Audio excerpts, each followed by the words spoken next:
Pessoal, neste vídeo eu vou trazer para vocês a fala do advogado de Jair Bolsonaro ontem no Supremo Tribunal Federal.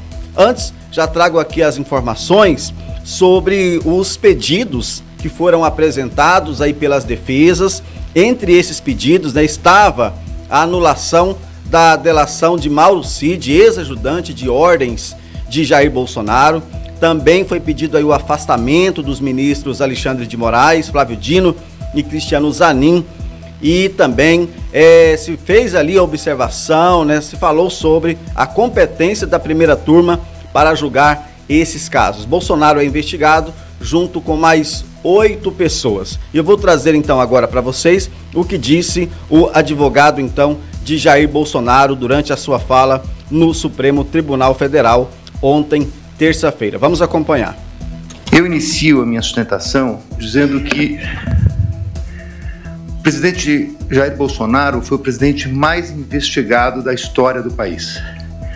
Uma investigação que perdurou por anos, que começa com o objetivo de investigar uma live de 4 de agosto de 2021, em que se autoriza a quebra de uma nuvem do seu ajudante de ordens, Coronel Cid, que hoje é delator, que perdura por meses essa investigação da quebra com vários objetos diferentes. Num primeiro momento, verificava-se a live, numa investigação determinada pelo TSE. No segundo momento, investigava-se o cartão corporativo, os gastos do presidente e da então primeira-dama. Depois investigou-se até uma questão de emendas, para se chegar numa questão de vacinas. Portanto, não havia um objeto específico. E por que eu estou tratando disso, senhor presidente? Porque o inquérito das vacinas é a gênese de todo este caso, onde ocorreu a prisão e depois a colaboração do Coronel Cid.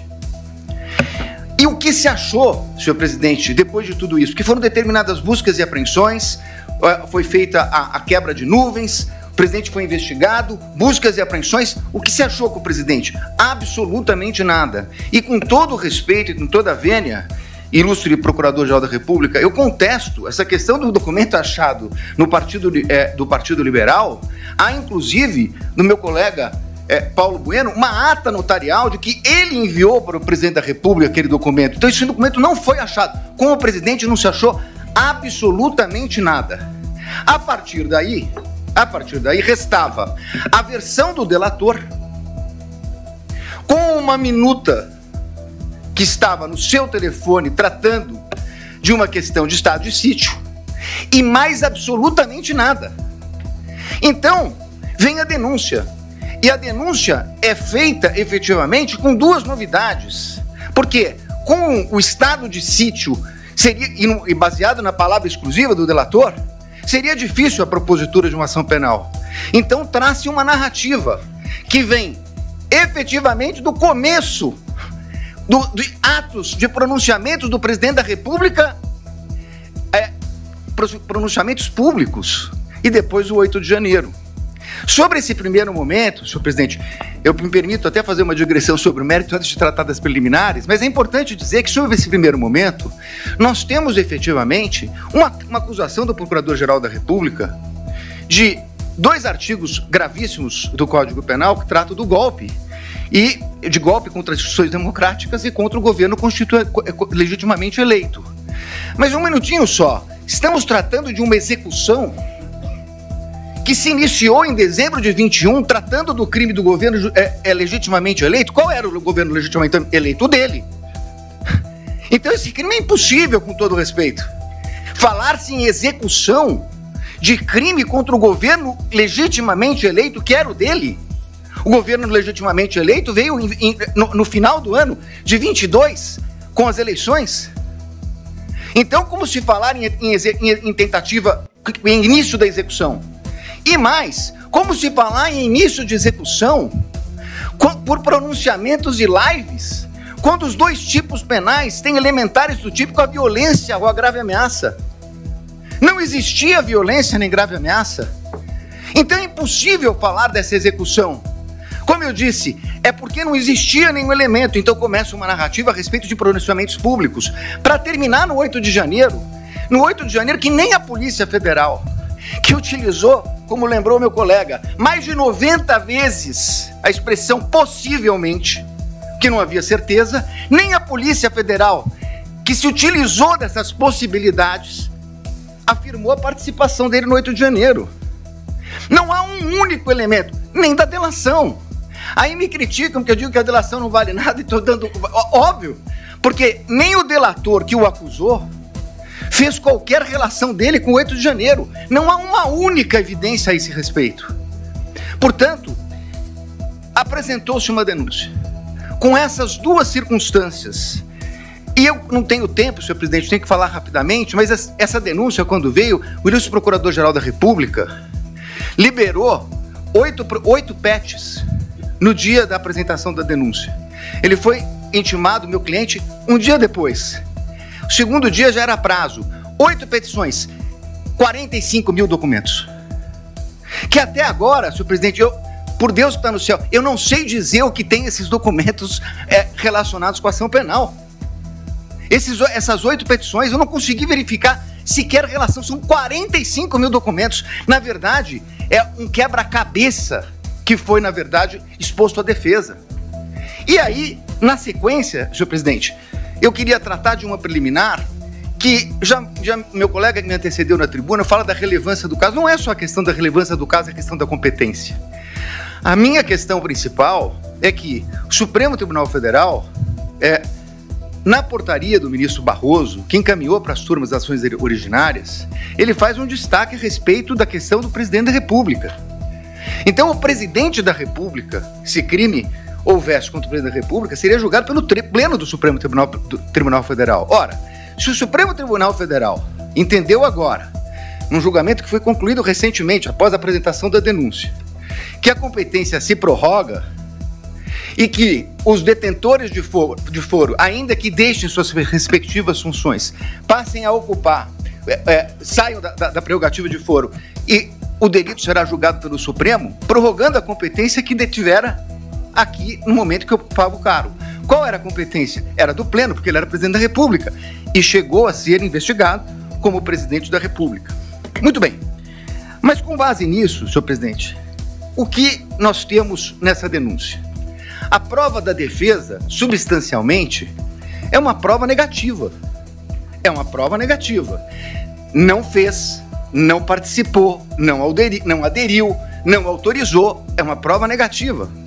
Então seria muito importante, e eu reconheço o ministro Alexandre de Moraes, Vossa Excelência despachou comigo no Salão Branco, e é verdade o que Vossa Excelência coloca, que todos os elementos da denúncia, citados na denúncia e no relatório da Polícia Federal, estão nos autos. A conversa de Mauro Cid, citada na denúncia, está realmente nos autos. Nós tivemos acesso quando é escrito por escrito, quando é por áudio, por áudio. O que não está na denúncia é a completude da mídia. Como disse o meu colega que me antecedeu. Então, senhores ministros, a pergunta é o seguinte: se eu não tenho a mídia completa, nesse momento de preliminares, não seria o caso de a defesa poder suscitar, se fosse o caso, a cadeia de custódia da prova? Mas eu não tenho a completude, eu não tenho os telefones, eu não tenho as mídias. Há uma discussão muito grande a respeito desse plano punhal verde e amarelo. Há uma reunião. Seria absolutamente imprescindível verificar as demais mensagens que foram passadas naquele dia. As outras mensagens que foram passadas pelo WhatsApp. Os outros documentos que estão na mídia. É essa a reclamação da defesa. O que nós temos, e temos tudo que a denúncia citou e tudo que o relatório da Polícia Federal citou, mas esse é o recorte da acusação. Com todo respeito, a defesa tem direito a fazer o seu próprio recorte. E isso poderia impactar, eu sei, ministro Flávio Dino, Vossa Excelência já falou aqui em outras sessões de julgamento que eu assisti, falou hoje, nós não vamos fazer Vossa Excelências não farão um julgamento aprofundado da denúncia. É óbvio, nós estamos falando aqui de um standard mínimo, de uma verificação de possibilidade do recebimento da prova. Mas é evidente que se houvesse uma mensagem comprovando que não há nenhuma relação com o punhal verde e amarelo, teria muita importância para esse momento. Porque nós estamos falando de um recebimento de uma denúncia gravíssima, por fatos gravíssimos, que o presidente da República não tem nenhuma relação com o punhal verde e amarelo, Operação Luneta, com Copa 22 e assim por diante. Então a verificação das trocas de mensagem, a partir do momento que Correios dizem que falaram com o comando militar, que pediram audiência no Planalto, na Alvorada, que tiveram lá, o que disseram? Isso não consta. É essa a importância de verificar toda a questão. Me encaminhando para o final, senhor presidente, eu gostaria de tratar... Pessoal, antes de prosseguir aí, portanto, com a fala do advogado, na defesa do ex-presidente, o doutor Celso Vilardi, a gente observa até agora, né, nesse discurso dele, é que ele alega ali, portanto, a falta de prova, ou, segundo ele ali, haveria, né, fato suficiente, até mesmo para a defesa analisar e poder se defender durante essas manifestações, né, durante, portanto, o discurso. Vamos acompanhar, então, o que disse mais aí o advogado do ex-presidente Jair Bolsonaro. Mas o principal que a gente observou até aqui é justamente o advogado alegando aí a possível falta, né, de provas durante esse julgamento, ou o acesso que a defesa não teve aí na íntegra sobre essas provas, o que, portanto, a acusação, né, faz aí contra Jair Bolsonaro. As partes acusam Jair Bolsonaro. Vamos continuar acompanhando, então, a fala do advogado da defesa de Bolsonaro. A questão da delação premiada. E aqui eu queria tratar de duas questões, porque inclusive estão sendo confundidas. Aliás, tudo que fala a defesa na imprensa sai de uma forma um pouco distorcida. O que foi questionado pela defesa, ministro Zanin, é o fato de que o delator rompeu com o acordo quando vazou a delação. E saiu na revista Veja. Diz ele que foi um desabafo. É estranha essa expressão, desabafo, porque no desabafo ele diz que não tinha voluntariedade. Isso não é um desabafo. Na versão dele atual, isso teria sido uma mentira. Mas vai lá. Falou com o primo, com o irmão ou com o cunhado. Senhor presidente, a lei não autoriza o delator, o contrato de colaboração, não autoriza o delator a falar nem com o irmão, nem com o cunhado, nem com a mãe. Não autoriza. Ele, inclusive, estava proibido até de ter contato com o pai, salvo engano meu, a partir de um determinado momento, que era investigado. Se ele falou com o cunhado, e se isso foi vazado, essa é uma responsabilidade dele. Dir-se-á, mas essa é uma questão formal. É verdade, uma questão formal. Só que mais adiante, vem uma questão de que a Polícia Federal diz que ele mentiu, omitiu e se contradisse. E aí, senhores ministros, essa é a minha maior crítica, a questão da delação. Por quê? O Supremo Tribunal Federal, num voto de grande detalhamento do ministro Dias Toffoli, diz o seguinte: delação é um meio de prova. O delator conta uma história, as autoridades buscarão as provas de corroboração e só assim ela poderá ser utilizada. O que aconteceu nesse caso? Ele falou, segundo a Polícia Federal, ele mentiu, omitiu e se contradisse. E então, há uma audiência para que ele tivesse oportunidade de se corrigir. Mas aí, com todo respeito, há uma inversão.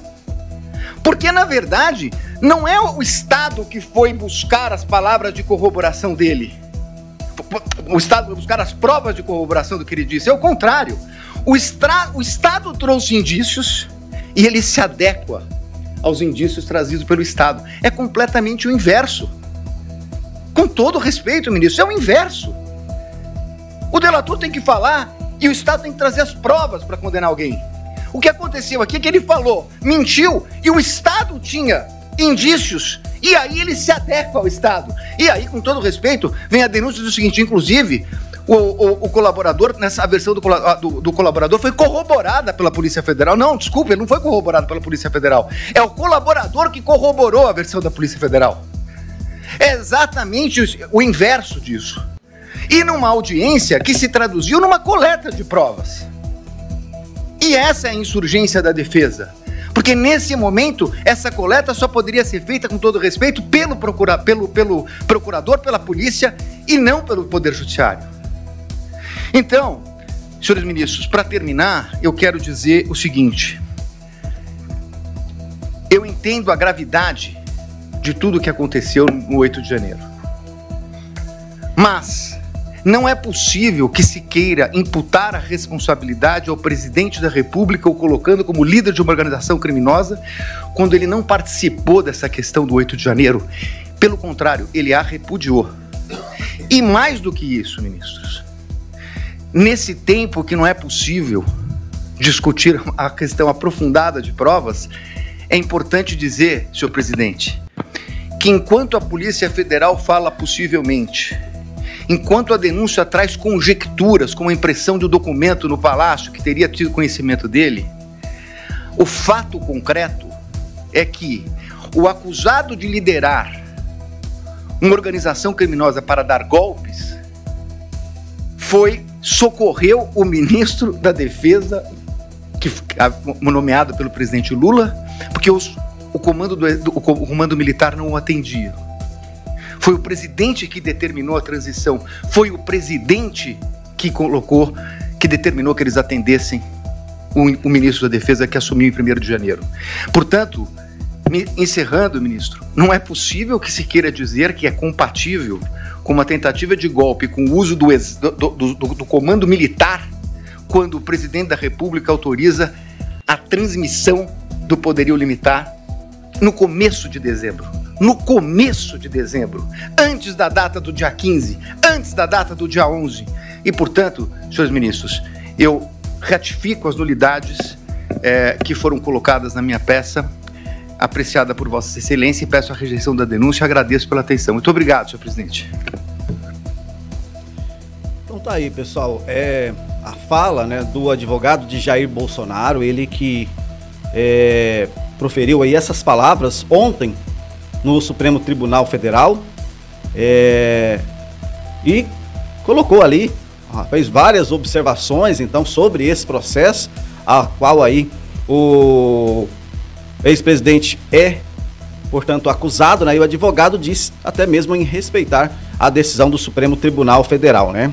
Uma das falas dele, então, durante esse período aí, ele disse o seguinte, né, o julgamento continua amanhã, no caso hoje, já teremos então aí a segunda parte, ou a última parte desse julgamento, né? Aspas, então, para o que disse o advogado Celso Vilardi, advogado de Jair Bolsonaro. O julgamento continua amanhã. Os ministros julgarão as preliminares. Decisão do Supremo. Nós sempre temos que respeitar e cumprir. O que eu posso dizer é que eu não me arrependi de ter sustentado as teses preliminares, em especial a questão dos documentos que não tivemos acessos. E também a questão da delação, que na minha visão, ao Supremo, de certa forma, hoje, inovou, de certa forma, a jurisprudência. Mas respeito os ministros, respeito a decisão e vamos aguardar a decisão de amanhã, fecha aspas, afirmou Vilardi em conversa com jornalistas. Na verdade, logo após, então, esse discurso aí do advogado de Bolsonaro, ele conversou com jornalistas e disse que acredita aí, portanto, no STF, respeita, melhor dizendo, as decisões do Supremo, né? E disse que não se arrepende. Ele não se arrepende de ter sustentado as teses preliminares, em especial a questão dos documentos que não teve acesso, né? E também a questão da delação, que na visão dele, do advogado, o Supremo, de certa forma, teve uma inovação de jurisprudência, né? Mas, segundo ele, respeita os ministros e respeita aí a decisão. Então tá aí, pessoal, se você também gostou dessas informações, o que você achou da fala do advogado Jair Bolsonaro durante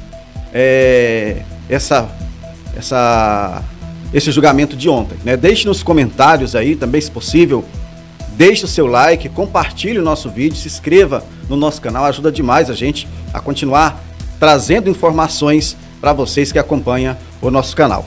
Até o próximo vídeo.